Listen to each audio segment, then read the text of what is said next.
அஸ்ஸலாமு அலைக்கும் வரஹ்மத்துல்லாஹி தஆலா பரகாத்துஹு. அல்ஹம்துலில்லாஹி ரப்பில் ஆலமீன் வஸ்ஸலாத்து வஸ்ஸலாமு அலா ரசூலிஹில் அமீன் வ அலா ஆலிஹி வ அஸ்ஹாபிஹி அஜ்மாயின். அன்பிற்கினிய ஹாஜிகளே, சகோதர சகோதரிகளே, ஹஜ்ஜினுடைய இலக்குகள், ஹஜ் நம்மிடம் ஏற்படுத்த வேண்டிய மாற்றங்களை தொடர்ந்தாக பார்க்கிறோம். ஹஜ்ஜும் வாழ்வும் என்ற இந்த தலைப்பில் மிக முக்கியமான ஒரு விஷயம் என்னவென்றால், ஹஜ் என்பது 5 நாட்கள். துல்ஹிஜ்ஜா 8வது நாள் தொடங்கி 12, 13 வரைக்கும் நடைபெறுகின்றது. ஹஜ் என்பது மக்காவில் இருந்து 8 கிலோமீட்டர் தொலைவில் இருக்கின்ற மினா என்ற இடத்தில் தான் அது தொடங்கும். அப்போ 8ஆம் நாள் மினா என்ற இடத்தில் கூடாரம் அடித்து ஹாஜிகள் தங்குவார்கள். 9ஆம் நாள் அரஃபா என்பது அங்கிருந்து ஒரு 10 கிலோமீட்டர் தாண்டி அரஃபா என்ற இடத்தில் தங்குவார்கள். அன்று இரவு முஸ்தலிஃபா என்ற இடத்தில் அரஃபாவுக்கும் மினாவுக்கும் நடுவில் என்ற ஒரு பகுதியில் தங்குவார்கள். அடுத்து 10வது நாள் மினாவுக்கு வருவார்கள். மறுபடி மக்காவுக்கு சென்று தவாப் செய்துவிட்டு மீண்டும் மினாவுக்கு வந்து 12, 13 வரைக்கும் அங்கு இருந்து விட்டு முடித்து விடுவோம் ஹஜ்ஜை. ஆக ஹஜ் என்பது சில இடங்களில் தங்குவது, மக்களை சந்திப்பது, ஒன்று கூடுதல், ஒரு சில இடங்களில் இந்த குறிப்பிட்ட நாளில் குறிப்பிட்ட இடத்தில் தங்குவது. இந்த குறிப்பிட்ட இடங்களில் தங்குகின்ற அந்த நேரங்களில் நாம் இறை வழிபாட்டுகளில், இறை நினைவுகளில், பிரார்த்தனைகளில் ஈடுபடுகிறோம். ஹாஜிகள் அனைவரும் செய்கின்றோம். இந்த இடங்களில் நாம் தங்குகின்ற பொழுது சில விஷயங்களை நாம் உள்வாங்கிக் கொள்ள வேண்டும். அதில் மிக முக்கியமான சில விஷயங்களை இந்த உரையில் நாம் காண இருக்கின்றோம். முதல் விஷயம் என்பது, நாம் எந்த இடத்துல இருக்கிறோம் என்பது ஒரு புனிதமான இடம். எத்தனை பேர் இங்கே சந்திக்க போகிறோம், எத்தனை பேர் அந்த இடத்தில் தங்கி இருக்கிறார்கள் என்றால், சுமார் குறைந்தபட்சம் இன்றைய காலத்தில் 20 to 25 லட்சம் மக்கள் ஒரே இடத்தில் ஒன்று கூட போகின்றார்கள். அப்போ 25 லட்சம் மக்கள் உலகத்தில் இருக்கின்ற அனைவரையும் ஒரே இடத்தில் ஒன்று கூடுகின்ற பொழுது இது மறுமையை நினைவுபடுத்துகின்ற ஒரு இடம். மறுமையில மரணத்துக்கு பிறகு நியாய தீர்ப்பு நாளன்று விசாரணைக்கான அந்த நேரத்தில் மக்கள் அனைவரும் இதுபோலதான் எழுந்து நிற்போம். அரஃபாவில் ஒன்று கூடுகின்ற அந்த மக்கள் நின்று கொண்டு இறைவனிடம் பிரார்த்தனை செய்கின்ற, துவா செய்கின்ற ஹாஜிகள் முஸ்தலிஃபாவில் இரவில் ஓப்பன் கிரவுண்ட்ல திறந்த வெளியில் வானத்தை நோக்கி படுத்திருக்கின்ற அந்த மக்கள் வெள்ளம் என்பது மறுமையை நினைவுபடுத்த வேண்டும், ஒரு நாளை நினைவுபடுத்த வேண்டும். யௌம யஃபர்ரு மரஉ மின் அஹி, அந்நாளில் மனிதன் விரண்டோடுவான். யாரை விட்டு? மின் அஹீஹி, அவனுடைய சகோதரனை விட்டு. உம்மிஹி வ அபீஹி, அவனுடைய தாயை விட்டும் அவன் தந்தையை விட்டும். சாஹிபத்திஹி வ பனி, அவனுடைய மனைவியின் குழந்தைகளையும் விட்டும் போடுவான். எப்படி இருக்கும் யோசிச்சு பாருங்க அந்த மறுமை. அந்த மறுமையினுடைய ஒரு முன்மாதிரியாக ஹஜ்ஜினுடைய இந்த 5 நாட்களும் இருக்கும். இந்த வசனங்களை அல்லாஹ் ரப்பல் ஆலமீன் சொல்லிவிட்டு கடைசியில் சொல்கின்றான், அவர்களுக்கு அந்நாளில் தங்களை தவிர வேறு எவரை பற்றியும் கவனம் இருக்காது. அப்படிப்பட்ட ஒரு நாளை நாம் நினைவுபடுத்துவது இந்த ஹஜ்ஜினுடைய மிக முக்கியமான ஒரு விஷயம். அன்பானவர்களை கொஞ்சம் யோசிச்சு பாருங்க. ஆரம்பத்திலிருந்து சொல்லுகின்றது, ஹஜ் என்பது ஏகத்துவ பயிற்சி. ஹஜ் என்பது ஏகத்துவ பயிற்சி. இணை வைப்பு கூடாது. தல்பியா இணை வைப்பை எதிர்க்கிறது.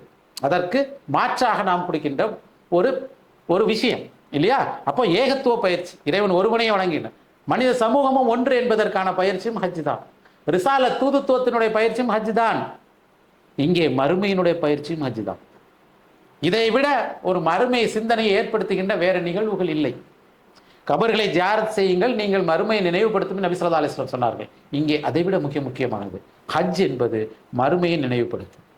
இது போன்றுதான் நாம் ஒரு நாள் இறைவன் முன் நாம் விசாரணைக்காக நிற்போம். எதை பற்றி, யாரை பற்றி என்றால் என்னை பற்றி தான் நான் கவலைப்பட்டு கொண்டிருப்பேன். அதுபோல் அந்த ஹஜ்ஜில் இந்த இடத்துல இருக்கும் பொழுது மறுமையை நினைவுபடுத்திக் கொள்ளுங்கள்.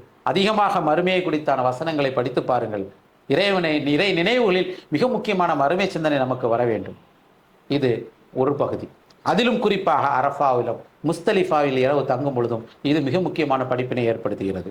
இரண்டாவதாக, மீண்டும் இது ஒரு தாவாக்கான ஒரு அழைப்பியல் களமாக அந்த இடம் அமைந்திருக்கிறது.